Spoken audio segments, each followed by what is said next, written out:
네, 여러분 안녕하세요. 부영부재TV의 형 김창경. 동생 전승배입니다.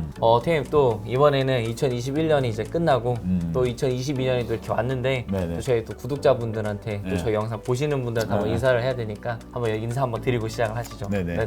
네, 여러분 새해 복 많이 받으세요.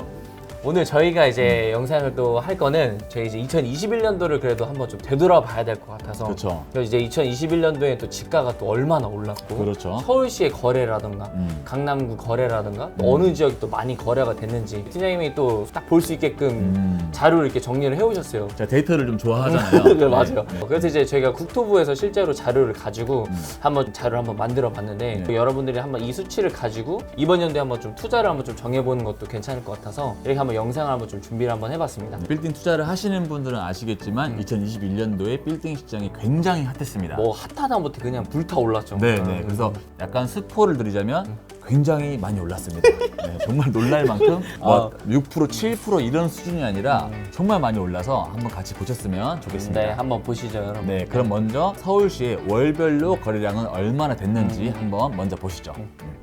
네, 지금 보시는 게 이제 서울시 빌딩 월별 거래량인데 오. 제가 이제 표본을 추린 게 10억 이상을 추렸어요. 네, 10억 미만으로 가다 보면은 또 좀 약간 서울 외곽 지역으로도 또 많이 나오다 그렇죠. 보니까 네, 표본이 너무 많아져서 음. 그래서 일반적인 빌딩 거래라고 할 수 있는 10억 이상의 표본들만 추출을 했고 네네. 또 저희가 국토부에서 추출할 수 있는 게 이제 주택 건물이 있고 상가 건물이 있어요. 네네네. 저희는 그냥 주택, 상가 상관없이 그냥 건물이라고 되어 있는 지분 거래를 제외한 건물만 저희가 표본을 추출을 해서 저희 표로 보여줬는데요. 네네네. 네, 보시면 1월부터 11월까지 이렇게 자료가 있고 지금이 현재 1월이다 보니까 12월 거래는 아직 다 신고를 안 했기 때문에 12월 표본은 없는 점 참고 부탁드리겠습니다. 네네네. 1월부터 11월까지 있고 이제 664 이렇게 가다가 3, 4월쯤에 거래가 많이 됐죠. 저도 좀 약간 체감상으로 좀 비슷한 것 같아요. 맞죠? 왜냐면 1월이나 2월 같은 경우에는 또 연초다 보니까 좀 이제 좀 관망을 좀 하세요. 네네. 이제 좀 중간에 어떻게 되는지 한번 좀 보시고 그렇죠. 실제로 좀 날씨도 또 추우니까 좀 답사도 못 나가고 이러다 보니까 이때 좀 약간 주춤한데 네네. 그 다음에 3, 4월 달에 또 이렇게 폭발적이 또 저희가 실제로 거래가 됐었잖아요. 네, 날씨가 풀리고 네네. 또 구정 이후에 거래가 많이 그쵸, 되는 그쵸. 경향이 있기 때문에 이제 이렇게 됐고 네, 3월, 4월에 피커를 찍다가 이제 5월, 6월에 거래가 많이 됐죠. 네네네. 네, 그 이후로는 약간 거래가 좀 주춤한 경향이 있었습니다. 요 10월 달에 네. 잠깐 됐다가 11월은 이제 이게 평균 수준인 게 이게 뭐 3, 4월보다 거래가 덜 돼서 많이 주춤해진 거 아니냐라고 생각할 수 있지만 작년 같은 경우가 평균 월 500건 정도가 거래가 됐었어요. 그죠. 그래서 이제 약간 그냥 일반적인 평균 선으로 들어왔다라고 생각을 하시면 되고 이제 보통 또 12월에 거래가 또 많이 되잖아요. 그렇죠. 네, 11월, 12월 달에도 사실 마무리다 보니까 되게 네, 거래가 네. 많이 되는데 특히 12월 달에 거래가 많이 되는 경향이 있는데 지금 12월 표본이 없어서 좀 아쉽긴 하지만 제 생각에는 많이 되지 않았을까라고 추측을 해봅니다. 저도 이제 체감을 하는 거죠. 네. 저희도 실제로 거래를 봤을 때는 약간 그 금리 인상부터 시작을 해서 이게 네, 또 이제 대선도 저희가 또 3월 달에 있잖아요. 네, 그래서 네. 그런 부분이 좀 영향을 받아서 거래량이 제 체감상으로는 확실히 많이 줄었던 것 같아요. 상반기 이제 중반기보다는 좀 거래가 줄었다라는 식으로 이제 느끼시면 될 것 같고요. 네네. 네, 다음에는 바로 구별 거래량을 한번 보시죠.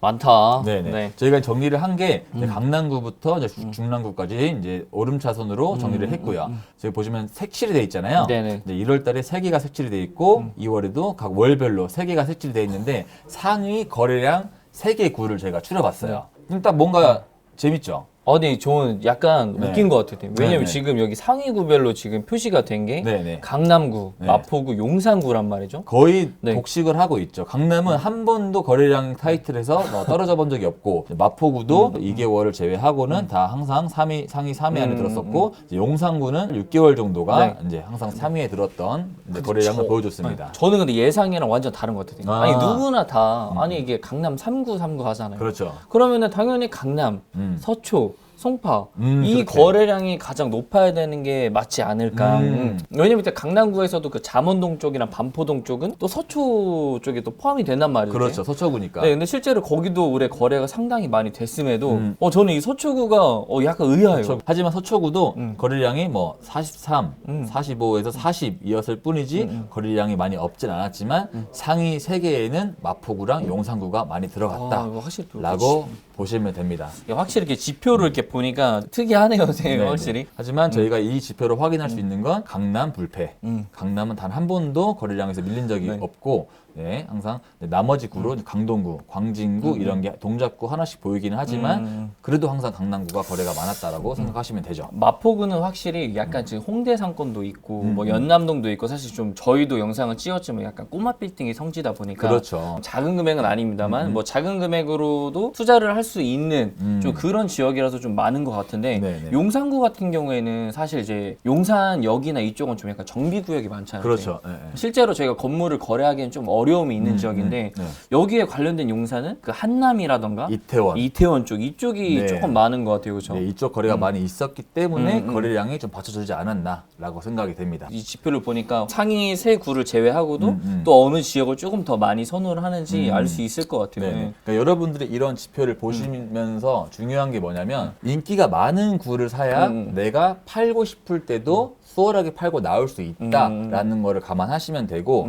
보시면 은평구 같은 경우는 그렇게 생각보다 많지는 않잖아요. 그렇죠, 그렇죠. 네, 특히 뭐 양천구도 마찬가지고 양천구는 거의 뭐 14, 12 이렇게 많이 없다 보니까 이제 이런 구를 사는 것보다 차라리 마포구나 이런 쪽을 사는 게 이제 낫다라는 판단을 하실 수 있게끔 저희가 이 자료를 만들어 보았습니다. 이 지표만 보더라도 그 내년에 좀 약간 투자의 방향성을 또 좀 정할 수도 있을 것 같아요. 네네. 그럼 이제 거래량은 다 받고 그럼 가장 중요한 빌딩 가격이 얼마나 올랐는지 한번 보셔야죠. 전 기대되긴 해요, 사실. 네. 그래서 한번 서울시 빌딩 토지 평당가가 어떻게 됐는지 바로 보도록 할게요. 네, 이게 서울시 월별 토지 평당가인데 네네네. 마찬가지로 이제 11월까지만 되어 있고 이제 10억 이상의 건물들만 추출을 했고 또 마찬가지 이제 단독 다가구 상가 상업용 건물로 추출을 했습니다. 네네네. 네, 보시면 1월 달에 총 18만 1,700 평방미터예요. 이 정도 대지 면적이 거래가 됐고 네. 총 거래 금액은 약 3조 3조 이상이 거래 금액이 되었습니다. 거래 건수는 666건이고 총 이제 이걸 나눴을 때 이 평당가는 5,500이었거든요. 작년 1월에. 네, 근데 2월에 5,500, 6,000, 7,000, 7,600, 7,700, 6,600 점점점 거의 7,000 정도로 올랐다라고 이게 생각하시면 되죠. 거래가 된 금액에서 그냥 이 대지 면적을 나눈 거네요. 네, 결과적으로. 단순하게 네네. 이 건물이 신축인지 아닌지는 저희가 감안하지 않고 네네네. 그냥 단순하게 수치로 계산을 했어요. 아, 이게 그래서 이게 정확한 토지 금액이다라고 할 수는 없지만 네네네. 추이를 보기에는 저는 충분히 이제 검토가 된 자료라고 생각을 해서 넣어봤는데 확실히 1월과 비교를 했을 때 5,500과 비교를 했을 때 11월 현재는 6,900 7천 수준의 토지 평당가가 거래가 되고 있다라고 보시면 되죠. 아 근데 진짜 서울은 사실 제가 생각한 그 기준이랑은 좀 비슷해요. 그렇죠. 아니, 왜냐면 이제 이 정도는 약간 예상을 할 수 있을 만한 금액으로 저는 생각을 했거든요. 저는 사실 조금 더 올랐을 거라 생각을 했어요. 왜냐면 중간에 보면은 네, 거의 중간에. 5, 6월 달은 보더라도 7,700이라는 게 있으니까. 7,700이 있으니까 저는 한 그래도 이번에 좀 상승한 걸 봤을 때 최대 8,000까지는 오르지 않을까라는 걸 약간 고민을 했었는데 네. 평균적으로 따지면은 7,000대로까지 좀 올라간 것 같거든요. 그렇죠. 그쵸? 왜냐하면 은평구, 양천구, 금천구, 뭐 중랑구, 도봉구까지 다 있다 보니까 네네네. 그냥 서울에서 내가 땅을 사려고 하면 평균적으로 한 7천 정도구나 라는 걸 생각을 하시면 되죠. 진짜 그냥 뭐 100평 살려고 하면 70억. 70억이 그냥 기본으로 들어가는 거네요. 서울에 땅을 사면. 그렇죠. 네. 서울은 좀 나름 넓은 지역이잖아요. 네네네. 그래서 또 강남구 가장 거래가 많이 되고 가장 관심을 가지고 있는 그냥 강남구의 토지 평당가는 어떨지도 조사를 해봤어요. 네네네네. 네, 바로 보시죠. 보기 쉽게끔 저희가 서울시랑 강남구를 나란히 두고 표를 정리를 해봤는데 확실히 이제 이 서울이 1월달에 666건이면 네. 강남은 57건 많지는 않아요. 한 10분의 1 수준인데 표본이 많지가 않다 보니까 이 토지 평당가 자체가 정확하지는 않을 수 있지만 이것도 추이를 보기 위해서 그냥 저희가 자료를 만들어 보았습니다. 1월달 보시죠. 대지 면적 이만큼의 평방미터 거래됐고 거래 금액은 약 7천억 가량이 거래가 되었습니다. 거래 건수 57건인데 총 평당가는 1억 1천만 원. 네, 서울이 평당가, 네. 5,500이었잖아요. 강남은 1억 1천만 원 수준의 작년 1월에 거래가 됐었고, 근데 9천, 1억 2천, 1억 3천, 1억 2천, 1억 5천, 1억 5천, 1억 7천, 1억 8천, 1억 5천.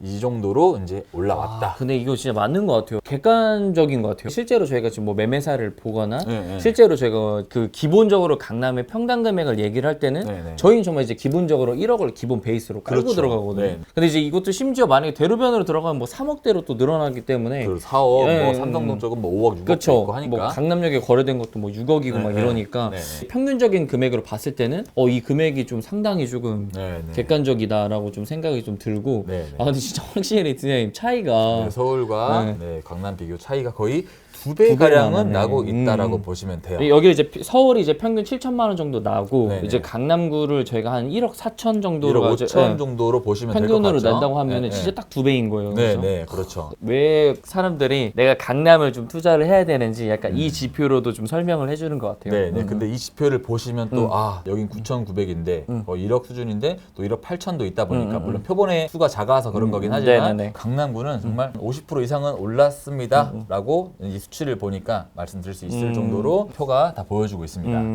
근데 보시면 11월 달에 이제 1억 3천이 네네네. 되잖아요. 1억 7천, 1억 8천, 1억 5천 하다가 그래서 이 수치가 강남구가 떨어지는 거 아니냐라고 이 수치만 보면 판단하실 수가 있지만 저희는 정말 필드에서 최접점에 있는 사람으로서 거래 금액이 이때는 뭐 1조 2천억이었고 이건 5천억밖에 안 돼서 표본이 작고 거래 금액이 낮아서 그냥 작은 건물들이 거래가 돼서 이렇게 표본이 나온 거일 네. 뿐이지 저희가 피부로 느끼기에는 강남의 건물가가 줄어들지 않았다. 서울도 네. 보시면 여기는 6,900에서 7천이 됐는데 얘는 1억 5천에서 1억 3천이 된 게 표본의 수가 작아서라고 저희는 설명드릴 수가 있을 것 같습니다. 그냥 어떻게 보면 흐름을 볼 수 있는 그런 자료다 보니까 네. 참고만 해주셨으면 좋겠습니다. 네네네. 네, 선생님 또 이렇게 저희가 좀 전체적으로 뭐 서울시의 뭐 월별 거래량도 한번 좀 보고 그리고 이제 뭐 서울과 강남의 이제 금액이 얼마나 인상이 됐는지 좀 이걸 좀 전체적인 좀 지표로 한번 봤는데 이 부분은 이제 좀 궁금하실 것 같아요. 2022년도에는 이제 팀장님 보시기에는 이제 어떻게 좀 빌딩을 좀 투자를 해야 되는지 좀 전망에 관해서 좀 궁금해하실 것 같거든요. 제가 봤을 때 2021년도에 너무 뜨거웠어요. 사실 그치, 정말 그치. 거래도 많이 됐었고 금액도 많이 올랐기 때문에 네네. 2022년에는 2021년도만큼은 아닐 거다라고 생각을 합니다. 또 선생님 또 생각하시구나. 네네. 그렇다고 거래량이 확 줄어들 것 같지는 않고 지금도 저희가 매일 고객을 만나고 있고 찾는 수요를 보면은 또 그 니즈가 있으신 분들이 많이 계시기 때문에 금액대가 떨어질 거라고 생각되지는 않아요.